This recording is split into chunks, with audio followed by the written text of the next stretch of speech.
안녕하세요. 지구별 인문학 여행자 지구인입니다.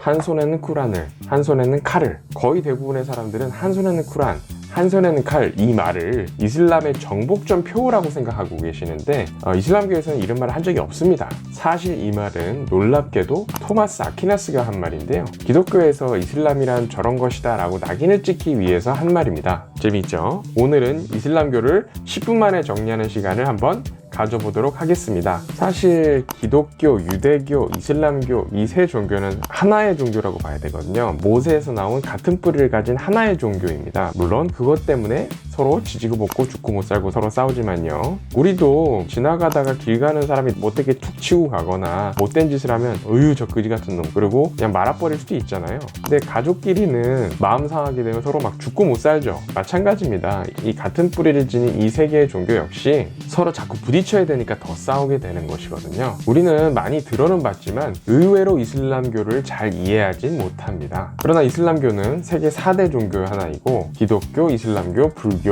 힌두교, 그리고 전 세계 50% 이상이 이 아브라함 3종교를 믿습니다. 전 세계 4분의 1 정도는 이슬람교를 믿는 거고요. 창시자인 마호멧은 세계 성인으로 추앙받습니다. 그리고 전 세계 4분의 1은 이슬람교를 믿습니다. 이슬람교는 중앙아시아뿐 아니라 인도와 동남아 지역까지 크게 펼쳐 있는 세계 제2위의 종교입니다. 터키와 그리스로 넘어가기 전에 이와 밀접한 관련이 있는 이슬람교를 다뤄보도록 하겠습니다. 한 손에는 쿠란, 한 손에는 칼, 이 말이 이슬람 종교에서 나오지 않았다는 것에서 쉽게 알 수 있듯이 이슬람교는 생과계로 그렇게 잔인하거나 다른 종교를 핍박하지는 않습니다. 오히려 중동 아랍권은 상인과 수학이 일찍부터 발달하기 때문에 지지야, 즉 세금을 거둬왔죠. 물론 십자군 전쟁부터 근대에 이르기까지 끊임없는 수탈과 공격을 수세기에 걸쳐 겪다 보니 현대에 와서는 이 같은 다양성을 인정하는 관용들은 많이 사라지고 공격적이고 적대적인 이슬람 원리주의가 득세하는 모습도 볼 수 있습니다. 물론 서방 언론들의 집중 조명으로 인해 우리는 이런 모습만 접하고 있지만 사실은 꼭 그렇지만은 않습니다. 이슬람교는 기원 후 7세기쯤 오늘날의 중동 지방에서 나타났습니다. 창시자는 선지자이자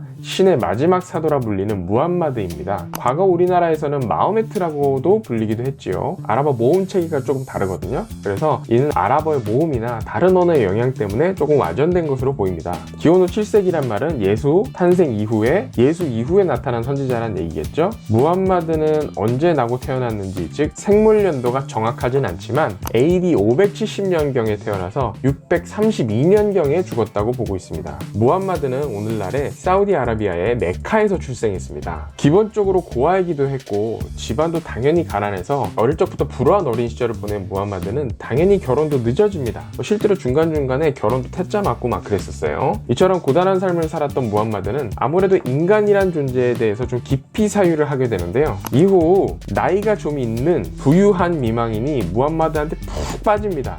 그래서 날치기 결혼을 추진하게 되는데요. 집에서 무함마드가 아무래도 좀 별 볼 일 없다 보니까 반대할 가능성이 높지 않겠어요? 그래서 임신했다 어쨌다 하면서 도망가요. 그런 다음에 날치기로 결혼을 탁 해버린 다음에 나타납니다. 그래서 결국 결혼 승낙을 받게 되는 거죠. 아무튼 무함마드는 그렇게 장가를 가서 본격적으로 샷다맨 생활을 시작하게 됩니다. 워낙 부인이 부자니까 거기 회사 샷다 내려주고 그러면서 이제 먹고 사는 거죠. 경제적으로 해결되니까 무함마드가 생활의 안정을 찾게 되잖아요. 그러면서 이후에 본격적으로 동굴에 들어가서 수련을 하는 등 구도자의 길을 시작하게 됩니다. 무함마드는 동굴에서 기도하는 중에 가브리엘 천사를 만나 계시를 받고 각성을 하게 됩니다. 가브리엘은 이슬람에서는 지브릴이에요. 처음에는 가브리엘인지 모르고 이후 웬 남자를 만났다 이렇게 했는데 나중에 메디나에서 가브리엘이라고 계시를 다시 받습니다. 무함마드는 이때 얻은 깨달음을 전하기 시작하는데 사람들이 조금씩의 영감을 받기 시작합니다. 당시로는 아무래도 무함마드의 도덕적 가르침은 대단히 개혁적인 사상이었고 이 때문에 이런 급진적인 사상은 사람들을 계몽시킴과 동시에 기득권층에게는 대단히 위협적이게 됩니다. 아무래도 갑자기 급진적인 사상이 나타나니까 기존 보수 세력은 위협을 느끼게 마련이죠. 그래서 나타나는 게 바로 헤지라입니다. 이슬람에서 세력이 점점 커지니까 적대 세력도 점차 나타나게 되고 그 적대 세력도 점점 커지게 되는 거죠. 이에 생명의 위협마저 느끼게 된 무함마드는 메카를 떠나서 자신을 추종하는 무리들을 이끌고 메디나라는 도시로 이주를 하게 됩니다. 이것이 성스러운 이동이란 뜻의 헤지라입니다. 기원 후 622년으로 이슬람교에서 원년으로 삼는 해가 바로 이때입니다. 이게 성스러운 이동이라고는 하는데 사실은 토끼인 거예요. 그럼 이제 이걸 맞서 싸워야 될 거 아닙니까? 그래서 무함마드는 성스러운 싸움이라는 뜻의 지하드를 시작하게 되는데 이슬람 세력은 차츰 강성해져서 마침내 627년에 메카를 다시 수복하게 됩니다. 이슬람교에는 몇 가지 특징들이 있는데 많은 분들이 생각하는 것과 달리 이슬람교에는 특별한 사제가 없습니다. 종교 지도자 이맘이 있긴 하지만 이맘은 불교와 기독교처럼 아예 출가를 해서 종교를 직업으로 삼는 성직자와는 조금 다릅니다. 이맘은 다만 예배를 드릴 때 의식을 주도적으로 이끄는 인도자 역할을 맡습니다. 그래서 여럿이 예배를 드릴 때는 그 모임의 리더가 되는 사람이 이맘을 맡는 거고 둘이 있을 때는 뭐 연장자가 맡는다든가 혼자서 예배를 드리면 자기 자신이 이맘이 되는 거예요. 물론 오늘날의 이맘은 조금 달라져서 종교에 헌신하고 경전을 해석하고 민족 지도자로서까지 올라가긴 합니다. 이란 편에서도 이런 얘기들을 조금 다뤄봤었죠. 뭐 코란이라고도 하고 꾸란이라고도 하는데 정확한 발음은 꾸란이지만 어쨌든 여기서 쿠란이라고 할게요. 쿠란은 무함마드가 신에게서 받은 계시를 기록한 것으로 이슬람교 경전입니다. 성경은 여러 나라 말로 번역되지만 쿠란은 번역되지 않는 것이 원칙입니다. 알라의 뜻이 왜곡될 수 있기 때문입니다. 하디스는 무함마드의 언행을 기록한 것으로 쿠란의 해석에 대한 질문과 그의 답변으로 이루어져 있습니다. 하디스의 가르침을 순나라 하고 여기서 수니파라는 이름이 나오게 됩니다. 이전 챕터에서도 다뤄봤듯이 오늘날 수니파는 이슬람 국가의 대부분을 이루고 있습니다. 이슬람교는 살라트라에서 하루에 5번 메카를 보고 기도를 합니다. 이는 이슬람교의 5대 의무 중 하나인데 실제로 여러분들이 대표적으로 사람이 많은 도시 뉴욕이라든가 이런 데 가서 보시면 길거리에서 갑자기 양탄자 피고 거기서 기도하는 이슬람 월스트리트 증권 거래인 같은 사람을 많이 볼 수 있어요. 길거리에서 실제로 이렇게 합니다. 5대 의무는 샤하다, 신앙 고백, 살라트, 하루 5번 기도, 자카트, 자선과 기부, 사움, 일명 라마단이라고 불리는 기간 동안에 해가 떠 있는 동안에 금식하는 겁니다. 하즈는 죽기 전에 한 번 이상은 메카로 선지 순례를 떠나는 것. 이 5가지가 5대 의무예요. 라마단 끝날 때 이를 기념하는 이둘피트르라고 해서 이슬람에서 가장 큰 축제가 열립니다. 만약에 가능하시면 이 시기를 맞춰서 이 아랍권이나 중동 지방을 여행하시는 게 가장 좋은데요. 라마단 끝자락에 도착해서 라마단을 어떻게 지키는지도 보고 축제에 참가하면 이슬람인들과 함께 축제도 즐길 수 있기 때문이죠. 올해도 제 아는 사람들이 이제 라마단을 지켰을 거 아닙니까? 근데 금식하고 하는데 제 친구가 그때 생리가 왔어요. 그래서 생리 기간에는 또 어떻게 하고 그런 것들이 또 예외사항이 굉장히 많습니다. 이런 얘기는 조금 이따 다시 한번 해볼게요. 그의 특징으로는 할랄과 하람을 구분하는 것이 있습니다. 할랄은 되는 거, 하람은 안 되는 거 이렇게 생각하시면 됩니다. 할랄은 허용된 것이고 하람은 금지된 것이거든요. 이는 거의 모든 행위에 적용되지만 우리는 할랄 푸드만 생각하는데 이슬람에 있는 모든 행위들의 할랄과 하람이 있습니다. 어쨌든 대표적으로 우리에게 친숙한 게 먹는 거니까 할랄 푸드에 대해서 얘기를 해보면 이슬람 율법에 따라서 도축했으면 그건 할랄이 됩니다. 우리나라 항공사들도 그래서 할랄 푸드를 제공을 하고 있어요. 왜냐면 그렇지 않으면 이제 이슬람 신자들은 장거리 비행 내내 굶어야 되니까. 근데 당연히 미리 예약을 해서 신청을 해야 되겠죠. 그래서 이슬람 율법에 따르지 않는 음식은 거의 대부분 하람입니다. 대표적인 하람 음식이 돼지고기입니다. 해산물 중에는 비늘이 없는 건 먹을 수 없어요. 피도 먹을 수 없습니다. 때문에 인도와 이슬람 국가에서는 우리나라 음식이 좀 쥐약입니다. 거의 대부분이 돼지로 되어 있는 데다가 소열 있는 인도에서도 못 먹고 그러다 보니까 닭이 메인 음식이 돼야 되거든요. 근데 닭으로 된 음식은 치킨, 닭도리탕, 삼계탕 요 정도밖에 없어요. 더더구나 이 음식은 굉장히 헤비하죠. 큰 음식이지어서 먹기가 좀 부담스럽습니다. 그래서 뭐 제가 어렸을 때 당연히 한인 식당 같은 데서 일해보지 않았겠어요? 그러면 나는 너무 그리지하니까 튀김이 싫은데요. 그럼 치킨 나가리고 닭도리탕이나 삼계탕 하는 식당 거의 없거든요. 왜냐면 이게 준비하는데 오래 걸리고 만드는데 인건비가 굉장히 많이 들어요. 그러다 보니까 우리나라도 어떻습니까? 삼계탕 전문점이 있잖아요. 근데 외국의 삼계탕 전문점이 또 수요가 회전이 돼야 되는데 수요가 또 얼마나 되는지 알 수 없죠. 그러다 보니까 한국 음식이 조금 약점이 있습니다. 지금은 한류가 워낙 또 유명하고 그러니까 사람들이 떡볶이 먹고 싶어하고 우리나라 치킨이 또 얼마나 잘 만듭니까? 뉴욕에서 치킨 한 마리에 한국식 치킨이 5만 원 막 이렇게 하는 데도 있어요.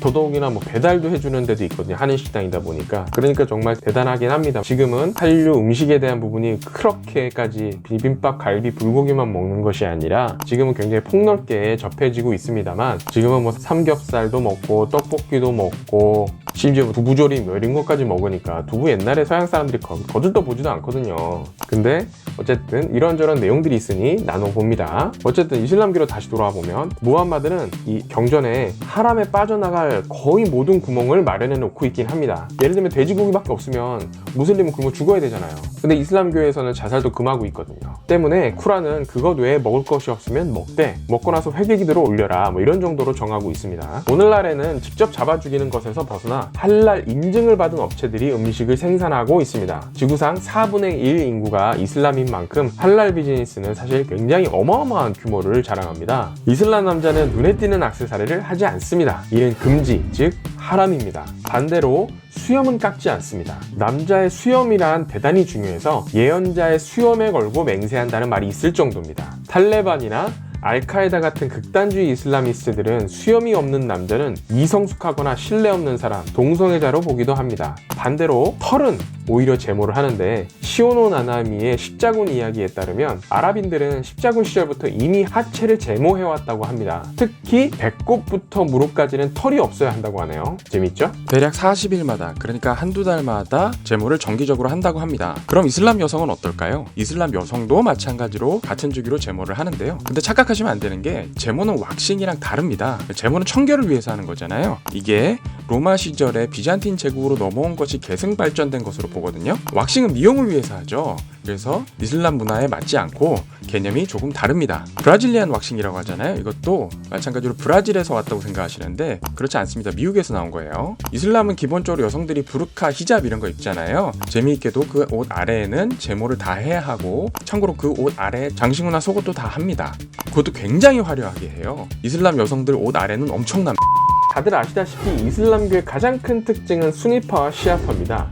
이슬람교는 수니파랑 시아파로 나뉘어져 있는데요. 앞서 얘기했듯이 수니는 순나에서 온 말입니다. 대부분의 이슬람 국가는 수니파로 전체 이슬람 인구의 거의 80% 이상이 수니파를 차지합니다. 때문에 시아파는 소수예요. 소수라 그래도 2억 명 정도 되긴 합니다. 아주 단순하게 생각하면 이란과 이란 주변 국가만 시아파고 나머지는 다 수니파 국가입니다. 당연히 시아파의 중심 국가는 이란입니다. 수니파의 종주국은 사우디입니다. 물론 이라크와 예멘 등도 수니파이긴 합니다만 아무래도 세력이 좀 약합니다. 지난 영상에서 얘기했던 것처럼 이란, 이라크, 레바논 이쪽이 시아파 벨트이고 여기다 뭐 예멘, 요르단 이런 정도 있는 거예요. 다들 아시다시피 수니파와 시아파는 누가 무함마드의 후계자인가에 따라서 분열되었습니다. 시아파는 무함마드의 혈통이 칼리프다, 수니파는 선출에 의한 사람이 칼리프다 이렇게 막 어쩌고저쩌고 하는데, 이처럼 누가 칼리프가 되어야 하는가라는 분쟁에서 시작돼서 1400년이 지난 오늘날까지 싸우고 있는 겁니다. 이렇게 보면 이슬람 분쟁은 단순한 종교 분쟁에 불과해요. 스토리만 재미있지 지루하기 짝이 없습니다. 그래서 이슬람교 공부해보면. 근데 사실은 의외로 그렇게까지 종교로 인해서 갈려있는 게 아닙니다. 그 역학관계를 이해하고 나면 너무나 재미있고 우리와 연관도 있습니다. 이에 대해서는 다음 챕터에서 다뤄보도록 하겠고요. 재미있으셨다면, 그리고 혹시 궁금하시다면 저에게 큰 도움이 되는 구독과 좋아요, 알림 설정을 꼭 부탁드리고요. 저는 지구별 인문학 여행자 지구인이었습니다.